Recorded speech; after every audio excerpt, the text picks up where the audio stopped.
Good morning and welcome to AIADA's AutoTalk Summer Series. AutoTalks are held the third Tuesday of the month with a 10 a.m. session, and then we repeat again at 4 p.m. Eastern Standard Time. Before I introduce today's guest speaker, let me review a few items. First, everybody that has registered for today's session will receive a copy at the end of the week. So watch for that in your email. You will get a copy of today's programming. Number two, if you should have any questions, please feel free to enter those in the bottom right-hand corner of your page. That's under the Q&A. You can enter a question for our guest today. Also, please stay on the line after today's programming for special programming announcements. And finally, if you have anybody that would benefit from what you see today, please have them join us for the 4 p.m. session.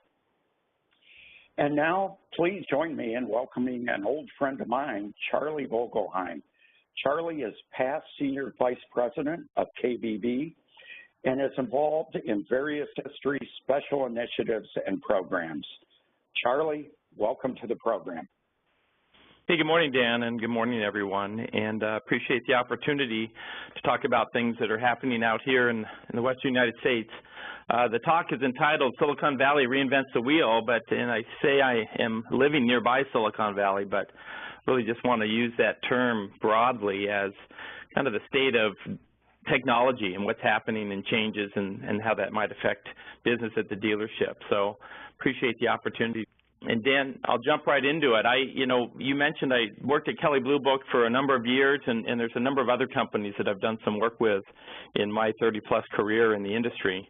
And I'm only saying this to say that I've been with a variety of businesses that are basically services or observers of the auto industry, not necessarily at a dealership, but have certainly through all the years have serviced and worked with many of the great dealers out there, and particularly the members of the AIADA. So excited to be here. You know what, I want to begin with, we're going to talk about change and talk about the changes that I've experienced and what it might mean for dealers going forward. I want to talk about the fact of, this first part of the conversation really is just to set the stage for what's going on, and, maybe it's a little bit of cocktail conversation, but you can go back to your store, to your employees, to your friends and neighbors when they say what's really happening or how quick is it, and we can maybe go over that a little bit. So, change, I've been blessed with change every decade. And I say blessed because maybe I'm a little ADD or something, but I thrive on it to a certain extent. I started at Kelley Blue Book with the word book in its name, and these computers were on everybody's desk and had to try to figure out what it meant to everyone. 10 years after I started in the business, this World Wide Web thing came along, and again had to try and figure out what that meant to our business, and it meant massive changes, as you can imagine, as it's meant to the world. 10 years after that, the social media came up, and again tried to make sense out of that. Started an event at Driving Sales that was questioning the validity of social media or the importance of it to the dealerships, and again, that's been an ongoing conversation since then, and I know everyone struggles with it a little bit.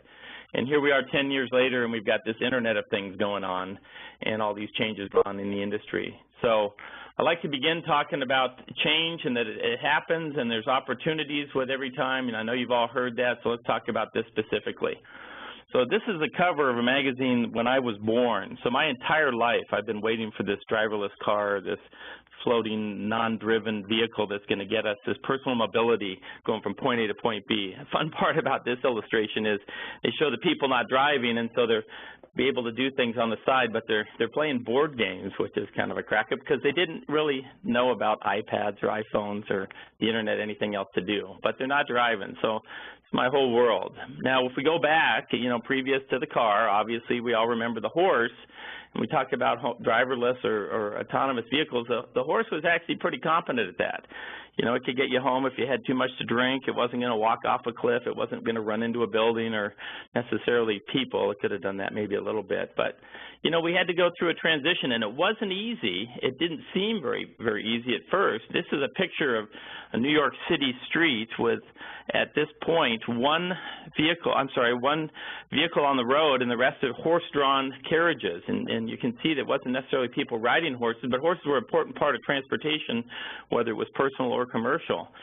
A couple years later, we see that same street and there's not a single horse on it. It's all mechanical. It's all automobile as we know them. And so it happened rather quickly at that time. And it wasn't an easy transition. This is a great photo that illustrates that at the time that this vehicle, this car is driving down the road, everyone that owned a horse or horse-drawn vehicle had to step out and hold on to the animal so it wouldn't be startled or bolt off and things like that. And you can imagine what the drivers of the previous technology thought of this crazy new technology, but it happened, and it happened quickly because it obviously had all of the benefits and associated with that. And of course, over time, the horse and the car got along just fine. So here we are. We all have grown up in this great nation of ours where we talked about a car in every household, and then industry grew to the point that there was a car for every driver, and shoot, we even got to the point where there was a car for every purpose. You had your vacationing car or your work car and your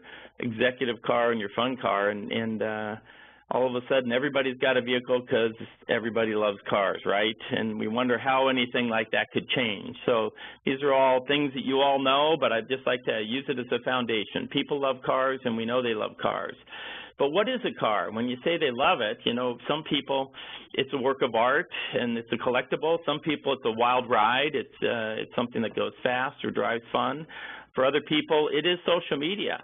And that's, you know, people of my era, certainly it was social media. I mean, if you grew up in a house that had just a landline and you had two sisters, there was no way you were going to be able to talk to your friends. You had to go see them. You had to go meet them to talk to them. And, of course, the car gave you that mobility. It was your link of social media.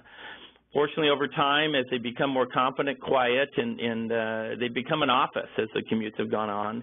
And for other people, unfortunately, that aren't represented by the others, it really is just an appliance. It's a tool in their daily lives that gets them to work. It gets the job done, kids to school. It's used in an emergency, and obviously, it's not necessarily anything other than one of the household appliances.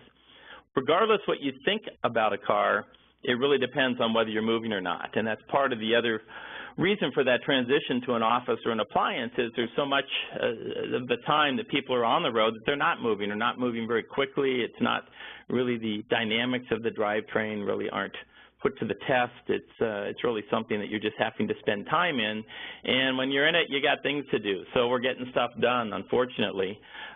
We've got work to do. We've got to get ready for work. We've got to have our beverages or make those phone calls or read the paper, and unfortunately, that's bad because that hurts people. Distracted drivers kill, and we see that in these statistics. I don't know why I can't get the most current of the statistics in a graphical form. I guess I could make it. But the reality is, here in 2016 anyway, we saw an uptick in this.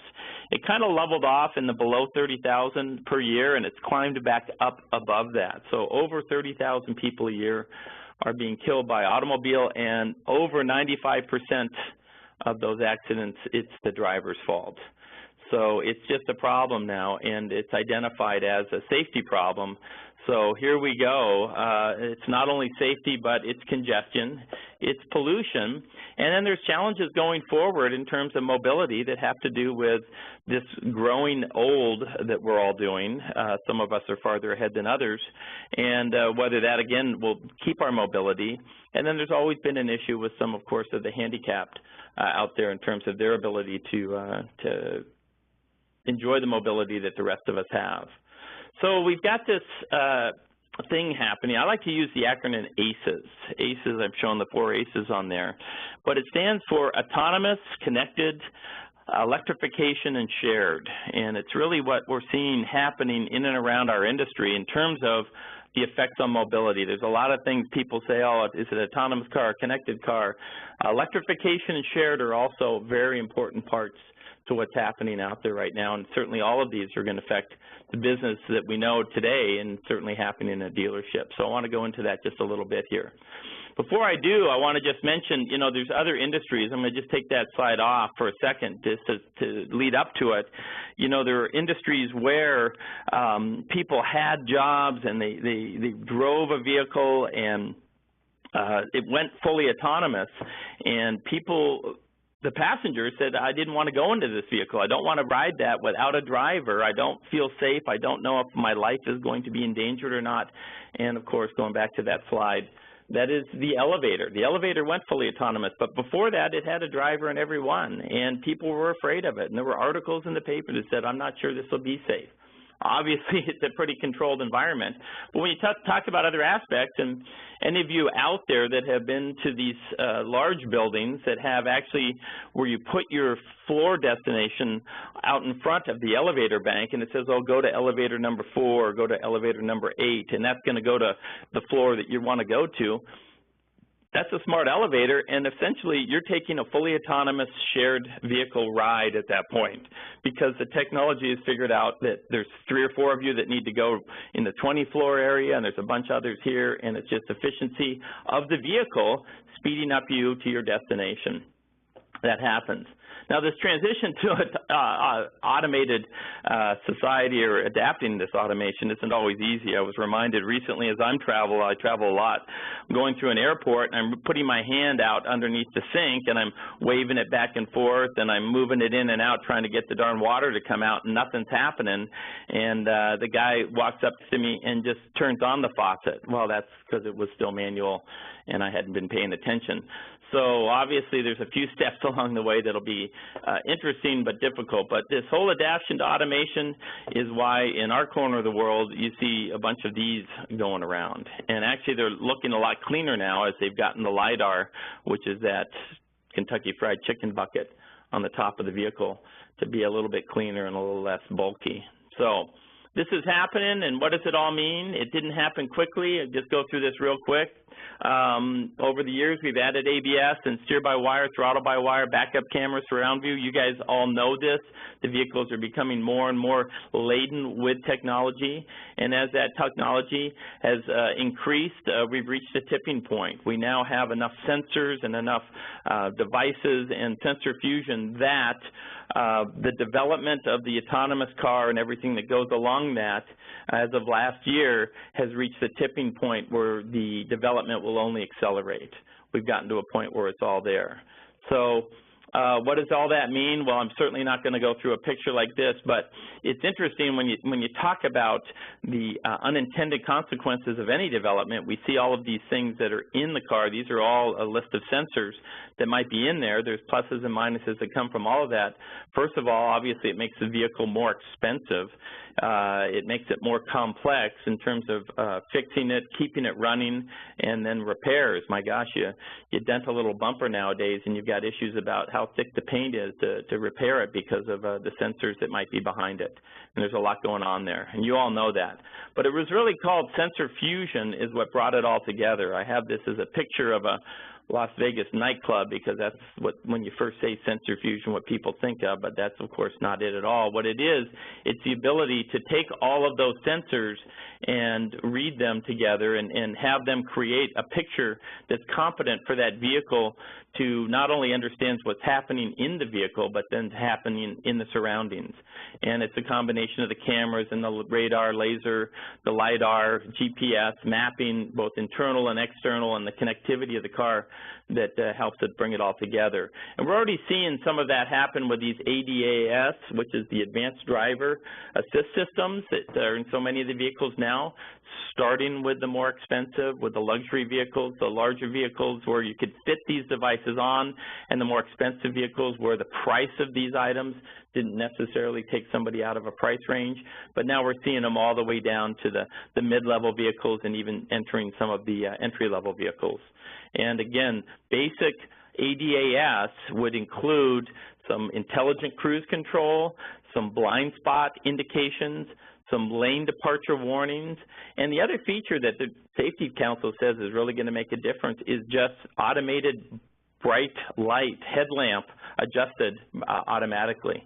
But there's obviously other features that are incorporated in that, and whether it turns into, you know, self-parking and other things. But for now, and heads-up displays, we don't have to go through them all, but they're all an important part. And if we one study shows that if all of the cars on the road had advanced driver assist systems, that we could save immediately thousands, if not tens of thousands of lives out there. It has gotten so confusing, though, to the poor consumer, and, you know, going back to that example of me trying to use a faucet, there's an actual website created by the National Safety Council called My Car Does What. People don't even understand what their car does, and they can go on a website and learn about these different features and what they mean. Obviously, you'd think the education for these types of things would happen at the dealership, would happen at vehicle delivery, but we've all seen what happens is, particularly with an expensive vehicle, particularly to a successful or intelligent person, it's like, you don't need to tell me how this works. I know how to drive a car. They're impatient. You know, the process maybe is taking a little bit extra time, and they just want to get on with their lives. And we've seen so many of the dealers that are very successful then that bring the customers back in a week or two after purchase, obviously, and go through the technology. And some of it's just using your audio system. I mean, my gosh, you know, used to be able to turn on a radio or not back in the day, and obviously there's, because of all the features, it's more complex. I just find it interesting that there had to be a website, independent website by the National Safety Council, University of Iowa, to tell people what their car does. So I want to talk about a number of terms, because I've already gone over a lot of what I talked about was around the autonomous car, around autonomous features, around this possibility of a driverless car. I like to call that even a robot car, because it takes away, or a robot mobility. I don't like necessarily the word car, but we'll get into that a little bit more. But other comments that I've made, connected car, that's different. That it obviously adds to it. That's the car connected to the internet, to an outside force. It could be to the OEM, it could be to the dealerships. It's to these different features, whether the infotainment system is connected. Obviously, OnStar is a great example of an early version of connectivity, but there's a battle going on. There's a battle of the dashboard going on that we'll talk about a little bit. And what does this mean in terms of these subscription services and the connected car and privacy, and the overall of just what that means in terms of the data downloads. So if all the cars were connected and all the cars knew what the other cars were doing, which is an ongoing challenge or an ongoing goal, you wouldn't necessarily need a lot of things that we have right now on the street. You wouldn't need stoplights. You wouldn't need speed limits necessarily. You wouldn't need intersection signage to the extent that cars would know who was coming towards the intersection and they might be able to pass through easily. But again, as I mentioned, the challenge there is keeping them connected, having the connectivity up and going all the time, and having the latency speed, or just, again, there's no hiccups or drops. And we all remember this guy, can you hear me now? That's the last thing you need a car to be asking as it's wandering into a busy intersection. So there's obviously a dedicated short-range communication, actually called that, DSRC, that's been created for the auto industry. It's relatively low distance, short distance, but there's possibilities that you can do by hopscotching or going from car to car to car down a chain of cars. 5G is coming in, LTE, where there's talk that that might be a benefit also, but again, challenges in that. Going back to this idea of cars being connected to each other, any of you that live in the Midwest, or we certainly read about it in the news where there might be some chain reaction or accident in fog, the great advantage to this would be if the first car that hits a weather incident, you know, the minute the brakes go on or lights go on or your wipers go on, that information is transferred down the road to every car behind it to let it know how far away and where that happened, that the cars coming up behind can be prepared for at least cautionary or understanding what's happening. A great example of a connected car or use of that, not the car's not necessarily connected, but the connected information being of advantage is anybody that uses Waze, W-A-Z-E, is a app out here, navigation app that, again, and we're starting to see it because Google bought them into their mapping service where the traffic is being conveyed to everyone along the way. So Obviously, the more connected you are, the more out there is the possibility for cybersecurity, or as I call it, even shenanigans. You think about that picture that I showed with all of those different sensors on there. Any of those that are open outside the architecture of the vehicle means it's a possible doorway in. There's all these stories about taking over the vehicle, but there's other things that could be done that are just mischievous. And we see people in Silicon Valley standing at corners with little radar, with little laser sticks trying to get cars that have LiDAR to react or stop and do things differently we've seen somebody go into and take over a whole vehicle, and we can talk about that a little bit. That happened to a Jeep, and we found out that the overall Chrysler architecture was very prone to entering, and there's even ideas in car dealerships that can somebody go into a dealership, can they park and can they download information or get cars started or get things done to cars. When I talk about information, that's one of the other aspects of this connected car that we'll talk about in a second, just about what that means in terms of protecting identities and things like that. Let's go back to ACEs, and we're going to step through that. And when I talk about ACEs and I talk about Silicon Valley, now here there are 4 companies here specifically in the Silicon Valley that represent that, and they're all working diligently along that. And you've heard of these names, although curiously, 3 of them, Google, Tesla, and Uber, maybe not words you would have used, a decade or so ago. But these 4 companies all represent what's happening in this autonomous, connected electrification and shared. And your car would be something like this. Of course, Tesla representing just the electrification. Yes, I know about, and we're not going to talk too much about the retail model of Tesla. There's certainly a conversation to be had there, and if time permitted, we could. But at this moment, I'm just talking about electrification.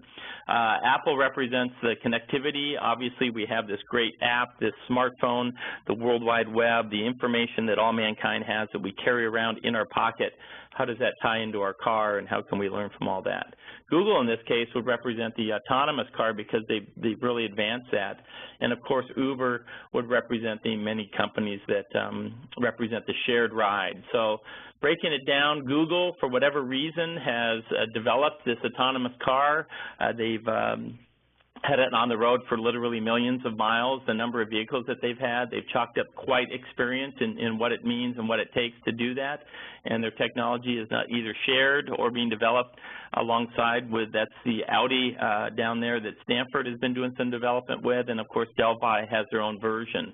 Their little standalone pod car just got retired, and that was completely built to be in an autonomous vehicle with no steering wheel and no brakes or pedals or of any sort. So interesting that that's done. They've changed the name, and it's Waymo, and this is the vehicle of choice now.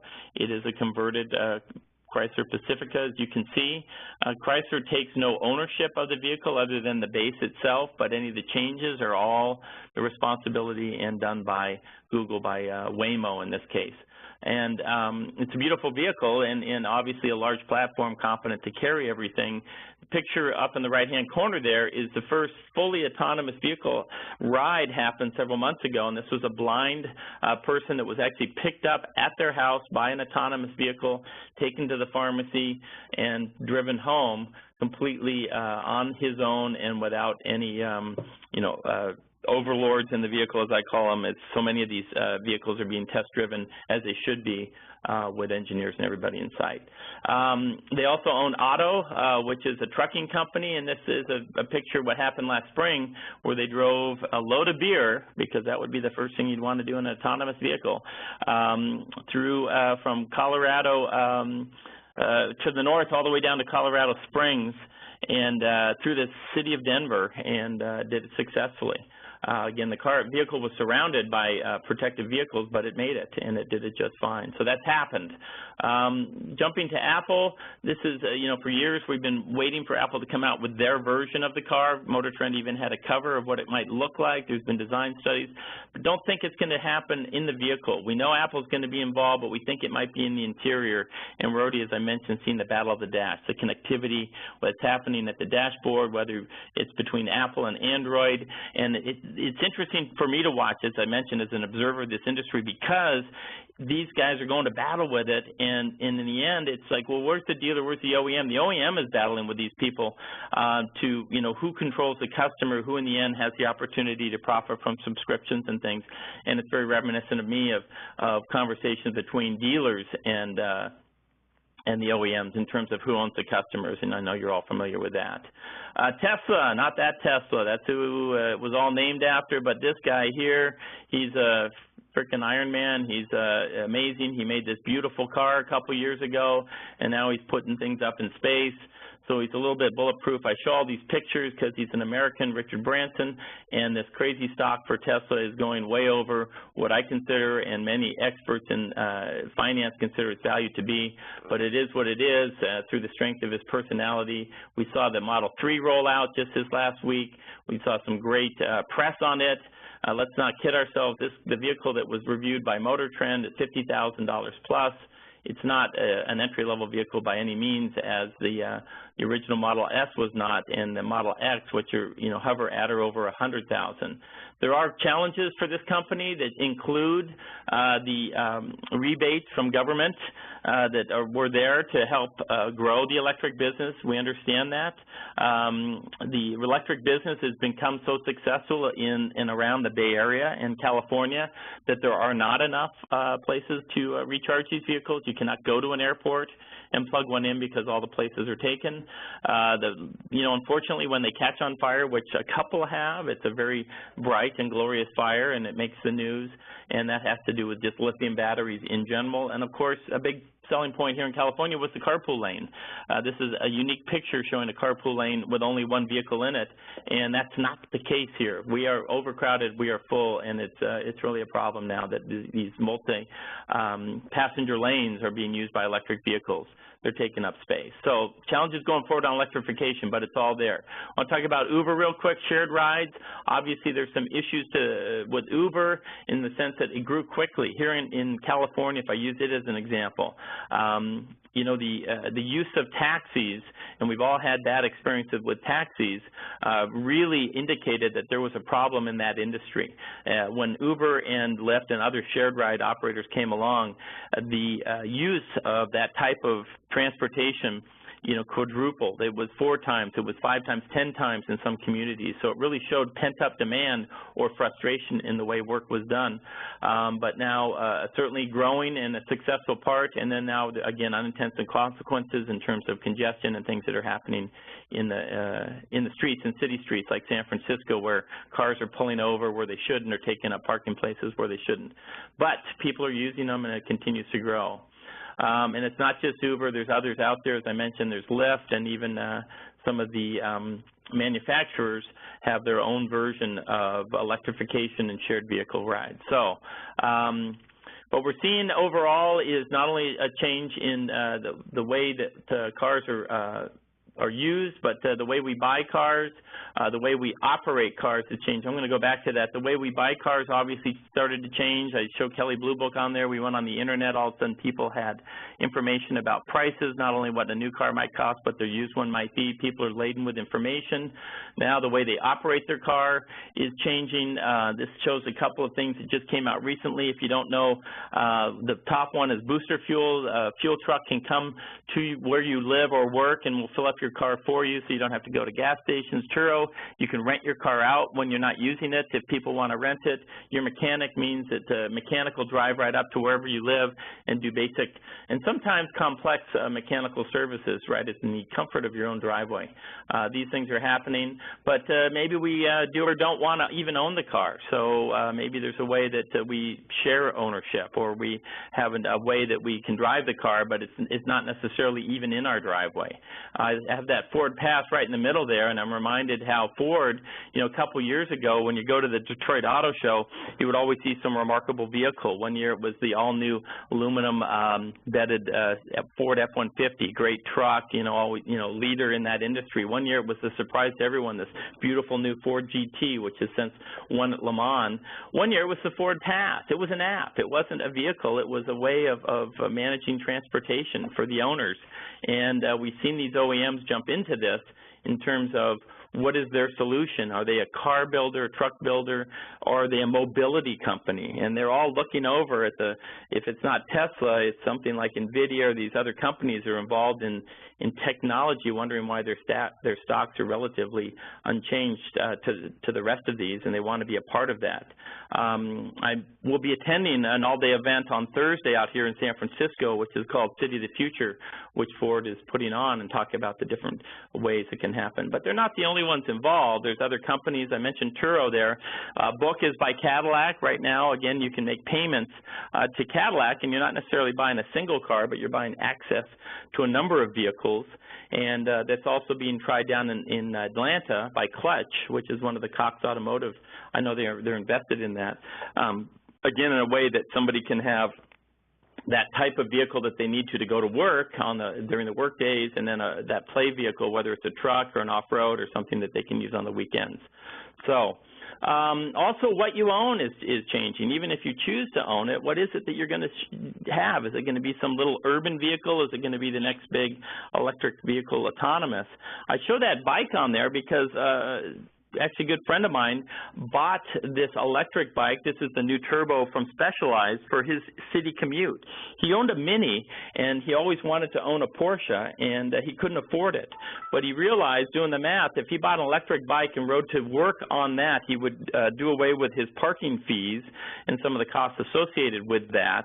And he was able to save money, and he ended up buying that Porsche Cayenne there. So, hey, you know what? The orange bike equaled an orange Porsche, so that's not a bad trade-off going on. But again, his day-to-day transportation ends up being the bicycle because he doesn't want to drive his Porsche, obviously, on the city streets of San Francisco, and what that all means. So finishing off here, ways to ride obviously are changing also. So I mentioned shared rides. It's a big part of the new gig economy, that people maybe don't own a car. We all know the millennial stories. People live in the city. They don't want to necessarily have a car. They don't have to just do shared ride. They can have Chariot, which again is a Ford offshoot, which is mass transit version of these shared rides, where these buses have somewhat of a predetermined route, but they come and get you.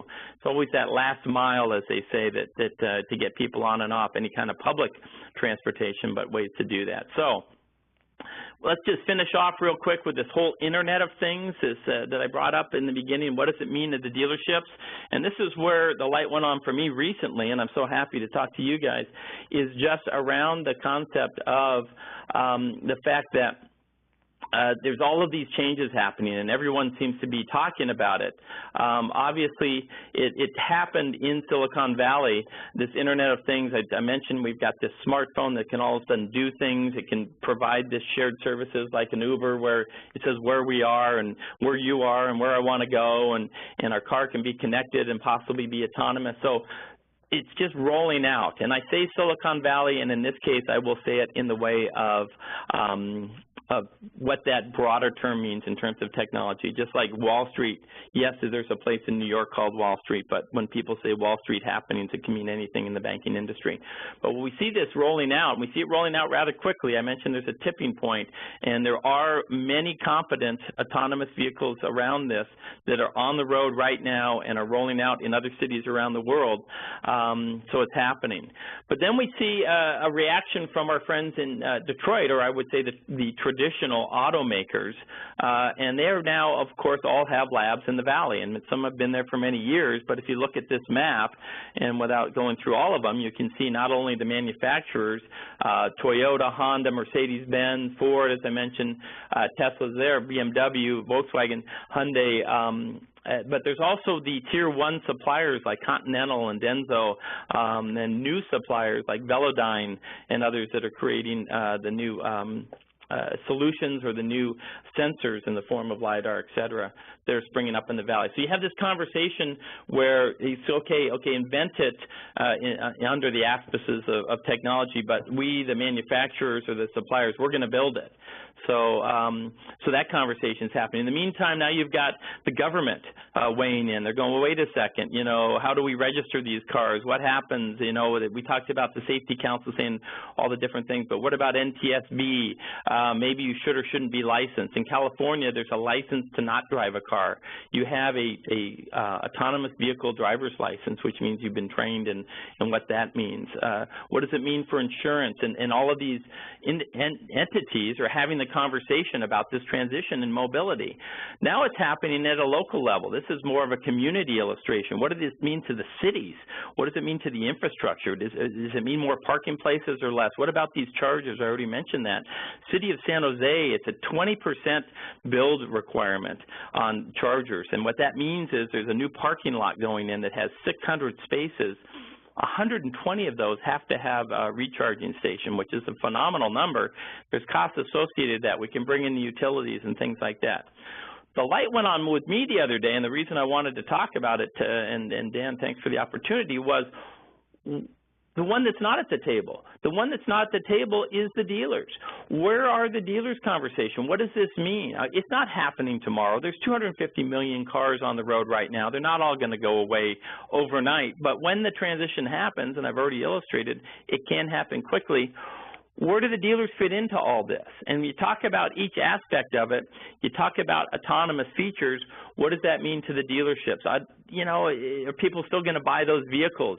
Are they going to, you know, what does it mean in terms of servicing? Obviously, connected cars, we've already seen that maybe there's a benefit or not to that. But again, if the cars are connected, then there's problems with the cars. That car can fix itself. It can do some software downloads, and we've already seen, you know, Tesla utilizing that technology and others experimenting with that. What does that mean to your, you know, your service bays? And obviously, electrification is going to have an issue on that right away because the electric vehicle does not require the amount of service that that internal combustion engines do. We're seeing, again, the transition means maybe a little bit more work as more sensors and these hybrid vehicles that are coming out are certainly presenting the opportunity for greater complexity and maybe work that can be done. But then the final aspect, in terms of the shared vehicle, what does that really mean? If people aren't going to own cars anymore, obviously that's going to lower the amount of sales. If they are the shared vehicle, if that does grow, that means that they'll be putting on more miles, and the possibility of a quicker transition certainly could happen. But what does that really mean to the dealers?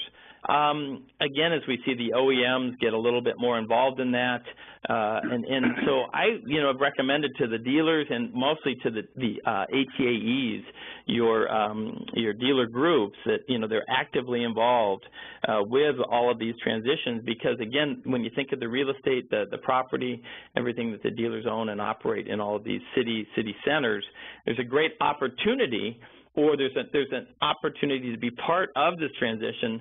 And the thing I also hate that in part of the conversation is, oh, the dealers means that each one of you is just part of this collective, and you'll wait until the collective moves before you do anything. And I say, look, these are individual business people.